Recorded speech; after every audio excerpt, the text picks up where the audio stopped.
And we're back with more News Talk Saga 960. So very glad you could join us on this edition of the Marc Petrone Show. Well, we've all been hearing the latest from France, this election that was originally supposed to go Macron's way. I mean, if you go back 2, 3 months, everybody was talking about a Macron re-election pretty much being in the bag. And then he said some things and did some things which made French people take a second look at Macron and wonder whether or not Emmanuel deserved to be reelected. Namely, this bizarre incident involving a French person who ended up shooting dead somebody involved in a home invasion at his home. He was with his child at the time, and he wasted this guy. And it was Macron who later, after learning about that incident, said that people really don't have the right to defend themselves. And so it got a lot of people wondering whether or not Macron really gets it. And that's why I'm so happy to have Anna Grayson-Morley on the line, coming to us from the UK, specifically beautiful West London. And Anna was a journalist in Canada, and then she moved to the UK in the 1980s, has been living there ever since, loves living there, and she's been keeping a close eye on what's been going on in France. Welcome to the show once again, Anna. Oh, thank you very much for having me, Mark. Great to be back. All right. So talk a little bit of the situation in France. It's turned out to be a bit of a nail biter. It's going to go into a runoff, correct, between Emmanuel Macron and Marine Le Pen, who's been there for a long time. I think it was 4 years ago. She got trounced handily by Macron, but not so much this time around. Not so much, exactly. This is her third run at it. So, and with each time, she's gotten more and more and more support. It's going to be a very exciting runoff because the numbers are very close. I mean, with this first one, Macron got 27.6%. She was on 23%. And the kingmaker, Jean-Luc Mélenchon, who's a Marxist, basically very radical left, he got 22.2%. So between Le Pen and Mélenchon, it's very, very close. So what you've got, you have 12 candidates who ran. Okay, those are the top three. And 11 of those 12 have, well, the rest of remaining ones have gone and put their support behind Macron, including Mélenchon in a kind of oblique way. He said not one vote should go to Le Pen. The only one exception, it was Zemmour. He came in fourth, and he puts all his support behind Le Pen. So, looking at the numbers, if you were to take all the support from Macron and Mélenchon, let's say half of what Mélenchon has, and half of all the other candidates, Macron would win. But then conversely, if you did it the other way and said, right, if all Zemmour's people and Le Pen's people voted, and they got half of all the other candidates and half of Mélenchon, she could win. You see what I mean? It can go either way. I mean, the polls are predicting that Macron will take it. All right. So let's listen to what the yellow vest folks, they're out in force again. These are the people that scare the daylights out of the Marxists. The yellow vests chanting, "Get out Macron," as they take to the streets of Paris. This was just before the vote. These guys mean business, Anna, and there's a lot of them. Something about those yellow vests that just drives these commies nuts. But listen, the Antifa people, they were out too. You could see them looting and having fires and the rest of it. So they were out protesting as well. So France is kind of a seething cauldron at the moment. Is that a fair assessment, or am I going too far? Oh, no. This is going to be a very interesting and very hotly contested race these final 2 weeks. The final vote is on the 24th of April, and it's going to be very, very interesting. Now, those Gilets jaunes, the yellow vest people, they were the ones that protested against Macron's fuel rises, and then eventually it morphed into anti-government. But they're mostly rural people who they feel completely left out of the whole sort of Paris elitist, sort of enclave there. They're leaning towards more Le Pen now because that's where she's been campaigning, is out in the rural areas. And she's been getting a lot of support. None of the national media have been reporting that, but the local ones have been just lapping it up. They just, taking her and rising her. This is why she's got such a boost from the last election. But what's interesting too is these results have shown that the old politics of France, the sort of socialist leftists versus the right wing Republicans, have completely crashed. And what you're left with now is this kind of rise of a leftist sort of populism. And part of that, Leftist populism. Is Le Pen in that category? Because people always say she's, far right, but she's not really, is she? She's kind of, well, she's got a nuanced position now. She's trying to appeal to leftists, I understand, and how that works, I don't know. Maybe it's a quirk of French politics. Can you explain that to me? yeah, I'll tell you, she's definitely appealing to the left because what Zemmour did by being so hard right, quote unquote, and against Islam and against immigration, like really, really hard, it made her look softer. And what she's done is she's come up with a lot of Okay, populist policies. okay, Yeah, so here I was thinking that he was going to split the vote from the right wing, the hard right, and in fact, he ended up helping her because he made her look less extreme, and people gravitated towards her campaign. Is that what happened? Yeah. Okay, interesting. Well, yeah, and she's also, like I said, this is her third run at this, so she's also like learning as she goes along that there's only certain things. Like she wants a Frexit, but she's not saying that now. But if she got in, she will. What she will do is, she said, her first stop will go to Brussels, and she's going to try and dismantle the EU from within, because she wants all the treaties rewritten so that France's laws have priority over EU laws, and she is completely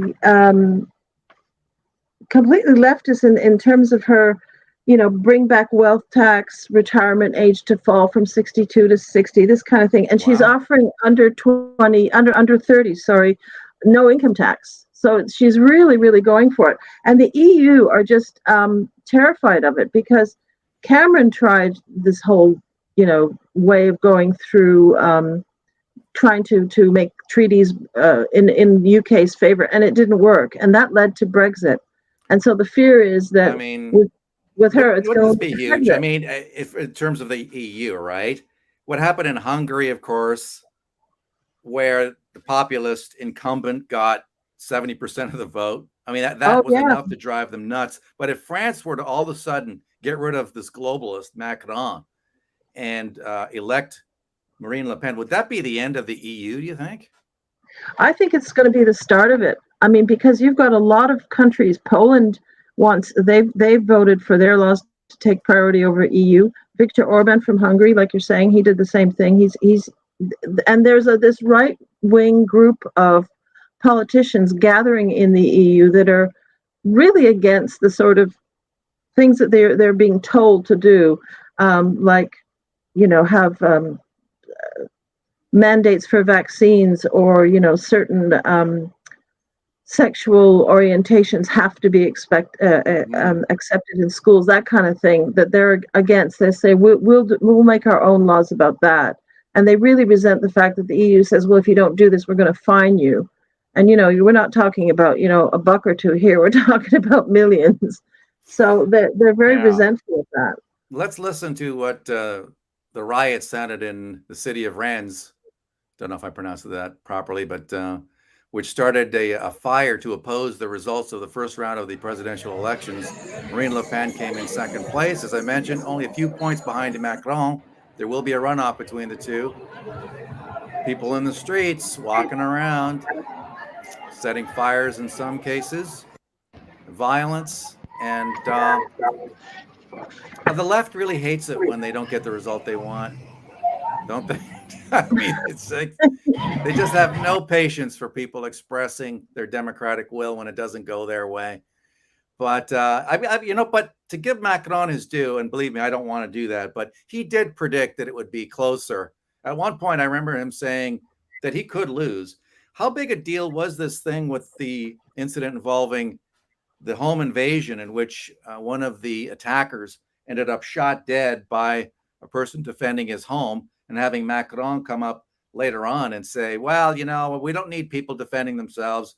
You need to just either run away or just take it. I mean, Well, again, that's a matter of democracy, and it depends on who you talk to. But he doesn't want people to have arms because that could lead to people taking up arms the way they do in America. And he hates that idea because an armed country is a polite country, so he didn't like that at all.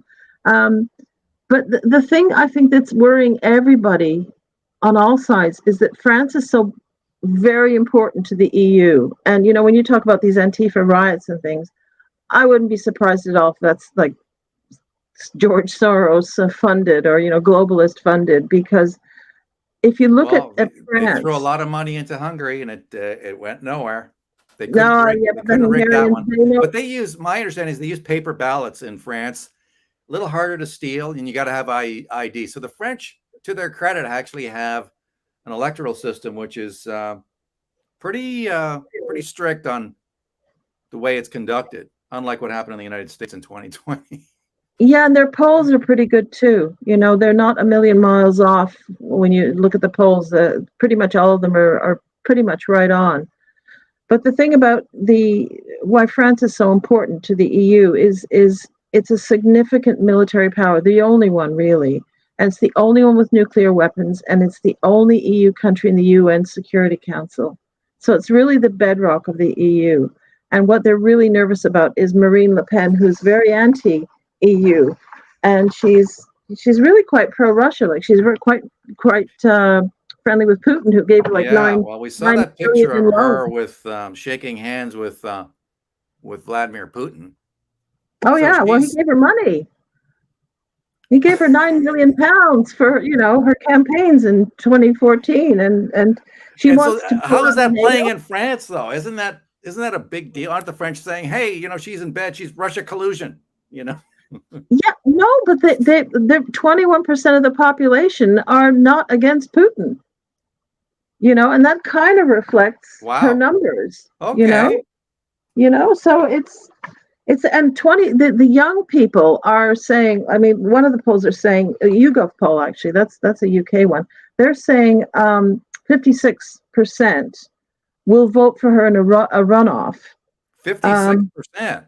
That's what that poll means she's going to win the election. So well, you don't know. This is the whole thing. You just don't know. It's a matter of where are all those votes that went. So the globalists are in panic. They're in panic now over what's happening in France. So. I would say so. Yeah, I would say so. What's the talk in the UK? What are they saying there about all this? What's the prospect of having Boris getting along with? Do they get along? What's their relationship like? Him and Marine Le Pen.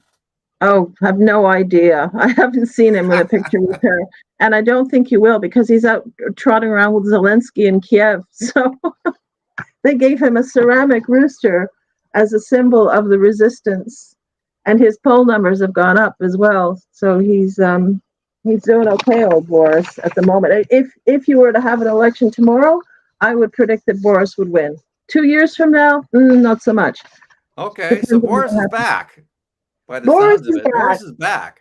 Yep. That guy's got more lives than a cat. But I thought this hard left labor leader, Keir Starmer, was making some inroads. Is that not the case, or is just he a little too bland and gray for people in the UK? Well, again, because of this Ukraine visit, Boris came out all sort of statesman-like. So the poll numbers that I've seen last still has Starmer ahead, like about 3 or 4 points. Again, that's sort of within the margin of error. So there's nothing out yet that says Boris's impact having gone to the Ukraine, but also what he did, he took a very anti-woke stance, saying that biological males should not be competing in female sports. Okay, well, we got to talk about this. Can you hang in and talk a little bit about that situation? Because that was a bit of a shocker when he came out. Okay, Anna Grayson-Morley joining us on Saga 960, coming to us from beautiful West London, UK. And we've been talking about the French elections, but there's also some stuff going on in the UK.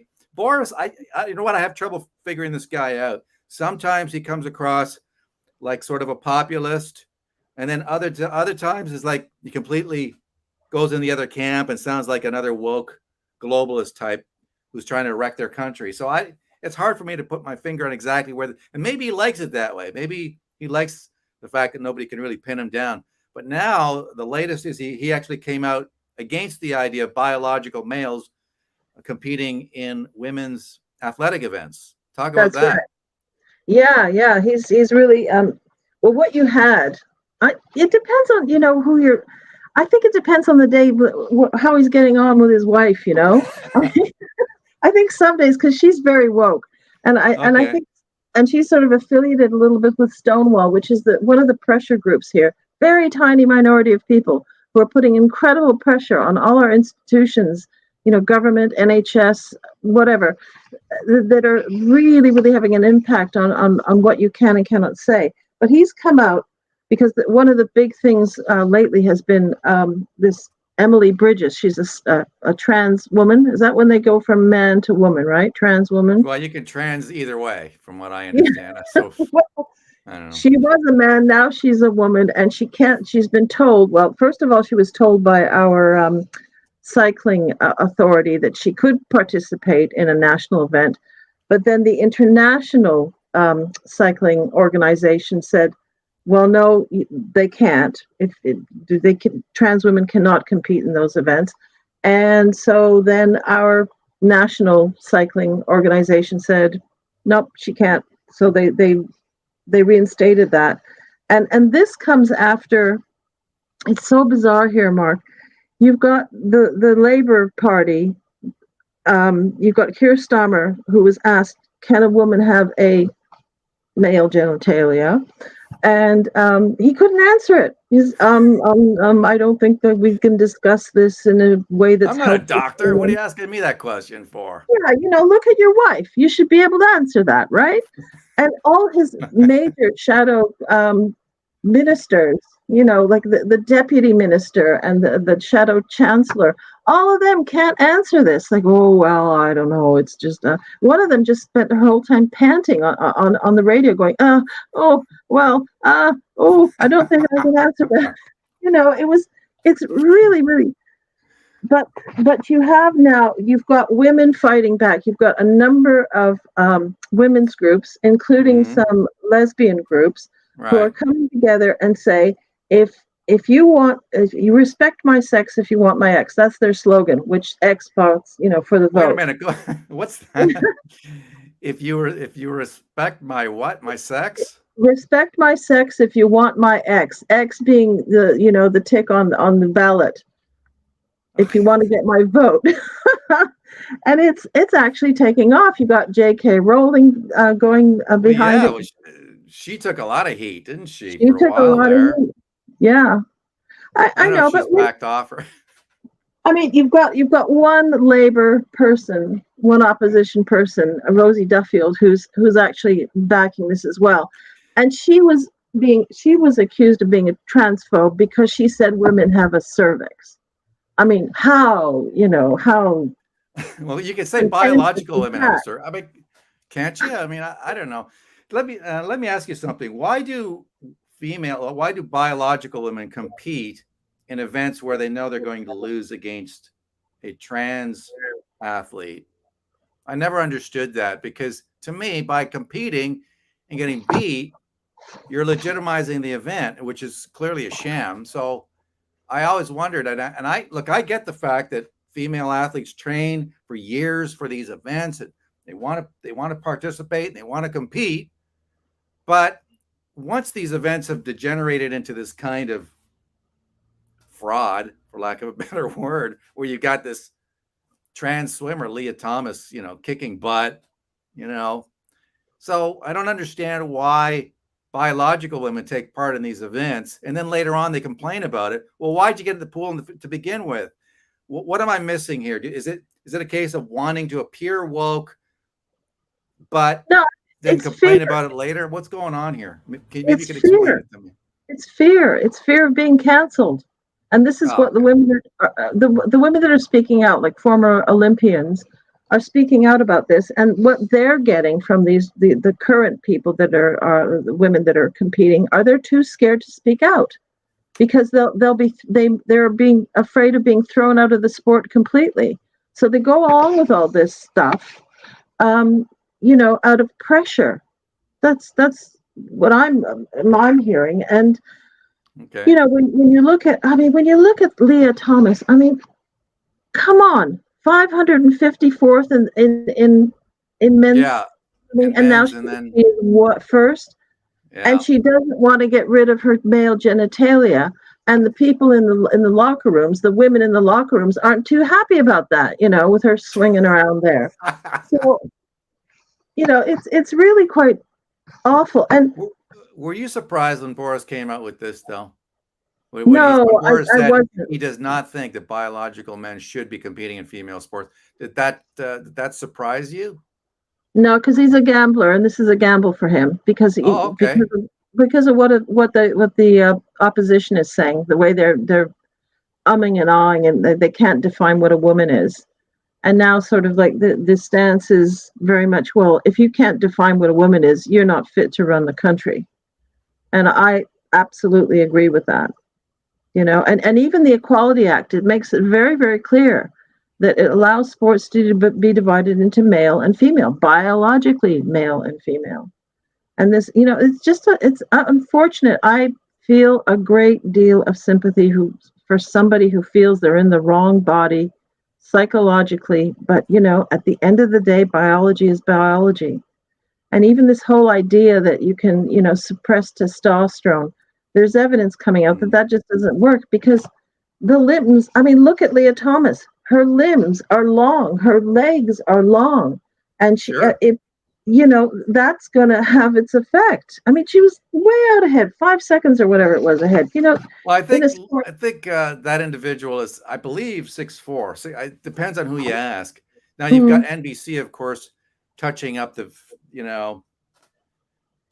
picture of Leah Thomas to make that individual look more feminine. That was the other. I don't know if you heard about that. Yeah. Yeah. NBC doing its best for the cause, for the woke cause, but they got caught and Common nailed sense, for it. But people. that's media for you. Common sense, people. Just look at the limbs, look at the legs. Male advantage is like 10% more in running. It's 19% more in jumping. It's 160% more in punching power. Like women's sports will not survive if this lunacy continues. It won't. And No, absolutely frankly, not. That's why I think women should just boycott these events. I just do. well, I think that I don't they know. should have a transgender category now, and let's see how that goes for them. Yeah, give them their own category. Yeah. But I'm just waiting. I think they want to see how far they can push it before you start seeing a trans tennis player. Because I think, they asked Serena Williams, how would she do in men's? And she said she'd lose five, whatever it is, two games straight or five. I forget what the scoring is now in tennis. Yeah, She'd yeah. get wiped out, was her take. Do you remember Renee Richards? Yeah, He was vaguely, yeah. yeah, didn't do that well. And Renee neither did, Richards. We're going back a ways. yeah, Wow. that's giving away my, yeah, that's the 80s, I think. Yeah, so, but, more seriously though, our National Health Service has been really captured by these pressure groups like Stonewall, Who is where Stonewall? Who are these people? Stonewall is a charity that it used to be for LGBTQT whatever rights, but now they've gone. Well, they're focusing on trans right at the moment. And one of the big things in hospitals is that in NHS is that if a person presents as a female and says she's a female, she can stay in a female only ward. But Okay. our Equalities Commission has said no, you have to let only biological females in those wards and toilets and changing rooms and that kind of thing. but the NHS, certain trusts or parts of the country are fighting back against them because they're totally captured by these people. They have them as advisors, and it's really quite horrible because we had a case last year where there was a trans woman accused of raping a biological woman in one of these wards, and it took a year for the NHS to admit that actually happened because they said there was no male in the room, but they forgot that there were CCTV cameras in there that could actually see who was doing what. And you hear these stories. I mean, we had one doctor who declared a newborn a girl, and he was accused of transphobia. This is how mad it's getting. But isn't there a reaction against wokeism in the UK? I keep hearing about that, and I don't know if it's real. But my understanding from my sources tell me that people are getting sick of it in England, and which accounts for why Boris would come out and say what he did about biological males and women's athletics. I mean, is that a case? I mean, what are you seeing and hearing on the street? Well, what I see is people really do understand what a woman is and what a man is. They get it, I would say that's pretty much the majority of the country. There is a very, very, and we're talking like 1% that are on board with all this, trans female male agenda. But the rest of people, everyone I talk to, pretty much, and we all have sympathy for them. Of course we do. There's kindness in people who say, yeah, just don't force your agenda on me as a woman. Do not force me to go into a toilet or a washroom and have a man come in there, or a trans woman with his meat and two veg, as Mike Myers used to say, right? So, and I agree with that. And I haven't come across anyone that doesn't agree with that. Let's put it that way. That's anecdotal, obviously, but I think the country is, Boris is back in that respect. I think he's understanding it. Maybe his wife isn't. Do you know a journalist by the name of David Chazin or Chazan? Nope. This Sorry, guy, it says there's everything to play for, and Macron has recognized that. Here is this guy talking about, just getting back, and I realize I bounced around a little bit, but let's talk about, because I like GB News. Canada should have GB News. Let's listen. It certainly could, yes, Colin. The one poll that you just quoted actually puts the two contenders who face each other in the runoff within the margin of error. So there's everything to play for, and Mr. Macron himself has recognized that. His strategy now appears to be to reach out to left-wing voters. Now, he largely lost his left-wing support during his term in office over the past 5 years. He came in as someone who was seen as a centrist, who had served as a minister in a socialist-led government, but now he's seen as more of a centre-right figure, and he knows that he is going to have to pick up some of the 20% of votes that went to the far-left candidate, Jean-Luc Mélenchon. Mr. Mélenchon has instructed his supporters not to give a single vote to Marine Le Pen. All right, so there you go. So I guess that's one thing in Macron's favor, is the fact that the far left has been given its marching orders not to support Le Pen. Yeah, but are they gonna listen? Because Le Pen has a lot of socialist, policies that she wants to bring through. I mean, she's looking at welfare, healthcare, schooling, housing, education, all that stuff. French should be given a priority on that. That's gonna sit well. She's the nationalist wing. She's pro-France. She's pro-France. I guess that's going to resonate with a lot of people on the left. That's what you're saying, correct? Exactly, and especially those under 30s who are being bribed with no tax. Yeah. Good for Marine.